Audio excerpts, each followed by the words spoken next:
Mis queridos, mis amados hermanos, les saludo con la bendita paz de nuestro Señor Jesús.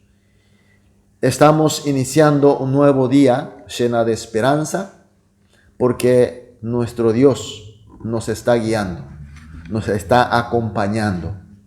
El culto matutino de hoy, el Señor nos llamó para darnos su sabiduría y sus poderes, para que podamos vencer, para que podamos disfrutar de su real bendición. Así que entonces vamos a iniciar este culto con una oración de gratitud. Amado Dios, muchas gracias porque nos diste una noche de descanso y de recuperación. Y esta hora, Señor, convocaste para que tú pueda permitirnos bendiciones y nosotros entregarte este culto.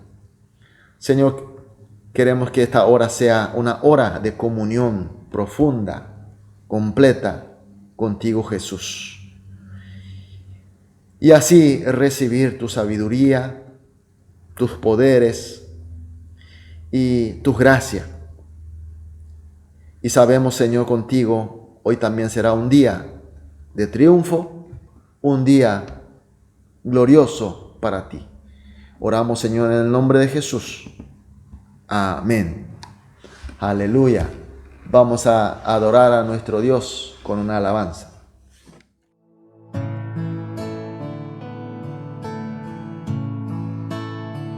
Cuán grande abismo entre nosotros, cuán alto monte falla escalar, con desespero volví al cielo y en la noche te hice llamar. Ahí en lo oscuro tu amor profundo cruzó la sombra y me alcanzó. Y es consumado y el fin escrito. Mi esperanza está en Jesús.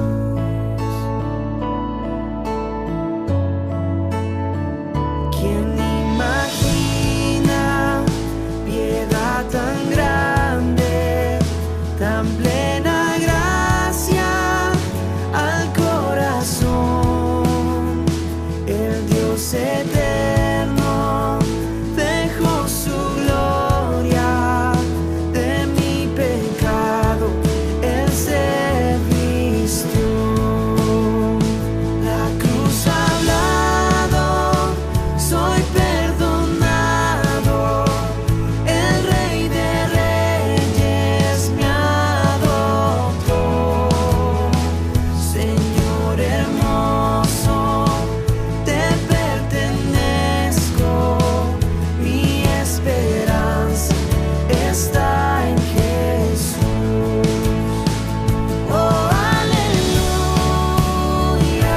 sea el que me libertó.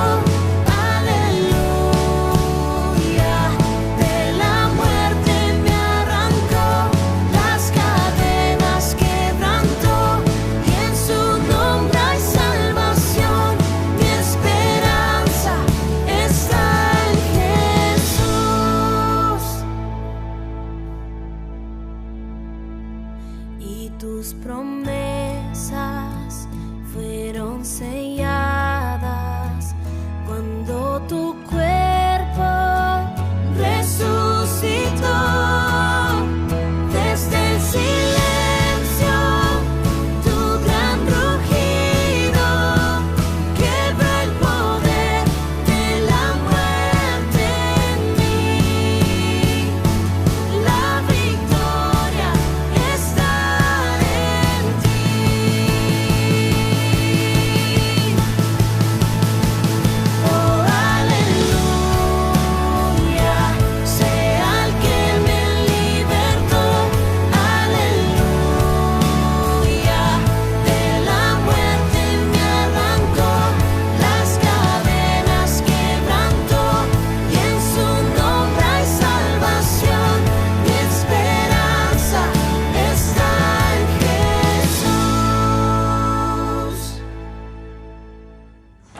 Amén. Gloria a Dios. Aleluya. Vamos a leer la palabra de Dios. Hoy nos toca leer segunda de Pedro, capítulo 2, desde el versículo 4 hasta el versículo 14. Segunda de Pedro 2, 4 al 14. Leamos juntos. Porque si Dios no perdonó a los ángeles que pecaron, sino que arrojándolos al infierno los entregó a prisiones de oscuridad para ser reservados al juicio. Y si no perdonó a mundo antiguo, sino que guardó a Noé, pregonero de justicia, con otras 7 personas, trayendo el diluvio sobre el mundo de los impíos. Y si condenó por destrucción a las ciudades de Sodoma y Gomorra, reduciéndolas a cenizas y poniéndola de ejemplo a los que habían de vivir impíamente. Y libró al justo Lot, abrumado por la nefanda conducta de los malvados. Porque este justo que moraba entre ellos afligía cada día su alma justa, viendo y oyendo los hechos inocuos de ellos. Sabe el Señor librar de tentación a los piadosos y reservar a los injustos para ser castigados en el día de juicio. Y mayormente a aquellos que, siguiendo la carne, andan en concupiscencia e inmundicia y desprecian al señorío, atrevidos, contumaces, no temen decir mal de las potestades superiores, mientras que los ángeles, que son mayores en fuerza y en potencia, no pronuncian juicio de maldición contra ellas delante del Señor. Pero estos, hablando mal de cosas que no entienden, como animales irracionales, nacidos para presa y destrucción, perecerán en su propia perdición, recibiendo el galardón de su injusticia, ya que tienen por delicia el gozar de deleites cada día. Estos son inmundicias y manchas, quienes aun mientras comen con vosotros, se recrean en sus errores. Tienen los ojos llenos de adulterio, no se sacían de pecar, seducen a las almas inconstantes y tienen el corazón habituado a la codicia y son hijos de maldición. Amén. Este libro, segunda de Pedro, se trata de los problemas causados por los falsos maestros. Los falsos maestros son instrumentos y siervos del enemigo Satanás. Siempre distorsionan la naturaleza de Jesús y de la palabra de Dios. Y tergiversan sobre todo el concepto de la bendición de Dios. Y con todas ellas confunden, tientan a las personas, sobre todo a los creyentes. Y en la época que se escribió esta carta, estos falsos maestros criticaban y enseñaban que la doctrina de que Jesús es Dios y a la vez hombre es algo ilógico e imposible y por eso debe rechazar. Jesús debe ser Dios o hombre, no puede ser dos al mismo tiempo. Y así tergiversaba la doctrina de Jesús es 100% Dios, 100% hombre. Y el evangelio de la obra de Jesús, que es suficiente para la salvación, y por eso quien cree a Él y acepta a Jesús como Cristo es salvo, decían que era inadecuado.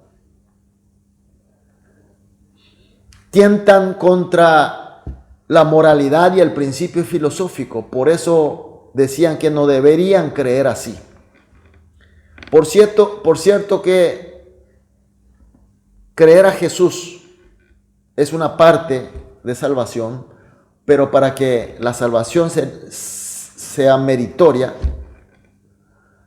los creyentes deben poner sus esfuerzos, sacrificios religiosos y personales, hacer buenas obras, etcétera, etcétera. Esta forma de pensar y esta forma de enseñar, hasta hoy en día, es muy frecuente y a mucha gente le confunden. Sobre todo ellos rechazaban, no querían creer que Jesús subió a la diestra de Dios Padre y en un momento dado vendría a juzgar a los vivos y a los muertos. Es porque para su sabiduría, su inteligencia, era algo imposible, fantasioso e irreal. Ellos creían que todo se juzga aquí en el momento. Todo se gana, se pierde o se castiga aquí y ahora. Porque ellos creían en la causalidad.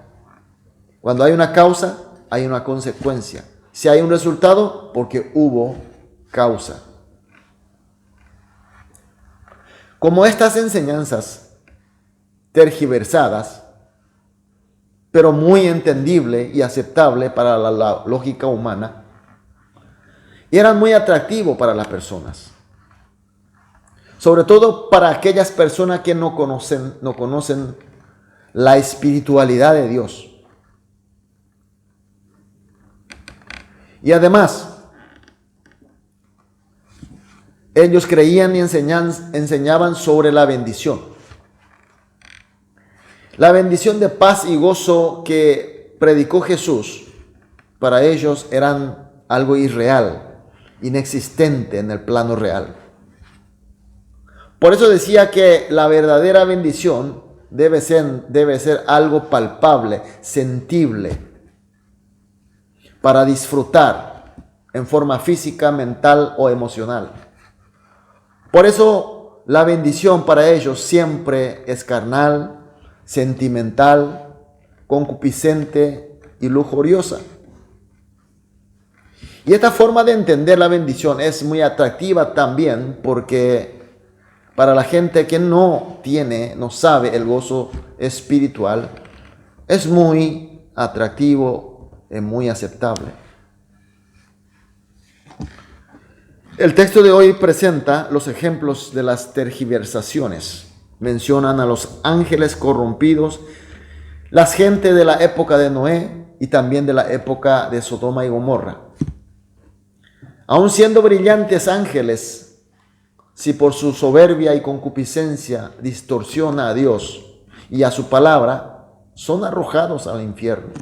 Muy claro la palabra al respecto. Aunque esté prosperando como en la época de Noé, pero si está en el pecado, será justiciado por Dios. Aunque sea tan hermoso y abundante como Sodoma y Gomorra, si desprecia la ley de Dios, insiste estar en el mal, cometen pecado y no sienten nada, serán castigados como Sodoma y Gomorra por Dios. Pero también dice el texto de hoy, aún estando en la persecución y en el sufrimiento, pero si creemos a Jesús como el Señor y Salvador y permanece en la palabra, entonces Dios dará la fuerza para vencer a las tentaciones. Dios dará la espiritualidad para poder disfrutar la verdadera paz y gozo del Señor. Y finalmente recibiremos el galardón de la gloria de Dios. Ahora la pregunta: ¿tenemos el discernimiento espiritual con el cual distinguimos la verdadera enseñanza de la palabra? ¿O vivimos de acuerdo a los que falsa enseñanza dice? Por eso, mis queridos hermanos, esta mañana vamos a orar juntos, como siempre hacemos. 3 puntos, 3 motivos de oraciones. Vamos a orar juntos. En primer lugar, vamos a pedir a Dios que nos dé el discernimiento espiritual y la fe sana para permanecer en la palabra de Dios y comprender realmente su voluntad. En segundo lugar, vamos a pedir que no nos caigamos en la tentación de las concupiscencias y del placer lujurioso, de las tergiversaciones, de la falsa enseñanza. Por último, vamos a pedir que podamos disfrutar, podamos compartir la paz y el gozo del cielo en Cristo Jesús, siempre conforme a la voluntad de Dios. Por estos tres motivos vamos a orar juntos y luego seguiremos orando individualmente y así iniciamos el día. Vamos a orar. Amado Dios, muchas gracias, Señor, de nuevo por estas enseñanzas, por estas verdades que tanto hace falta, Señor, en esta época donde abundan, Señor, las mentiras. Señor, danos el discernimiento espiritual y una fe sana para permanecer en tu palabra y con tu palabra comprender realmente tu voluntad. También, Señor, pedimos fuerza y poder para no caernos en las tentaciones de la concupiscencia, de los placeres lujuriosos y de las tergiversaciones de falsas enseñanzas, Señor. Y que sigamos, Señor, disfrutando de tu paz y de tu gozo. Y también, Señor, estas bendiciones podamos compartir con los otros, Señor, siempre en Cristo, conforme a tu voluntad. Oramos en el nombre de Jesús. Amén.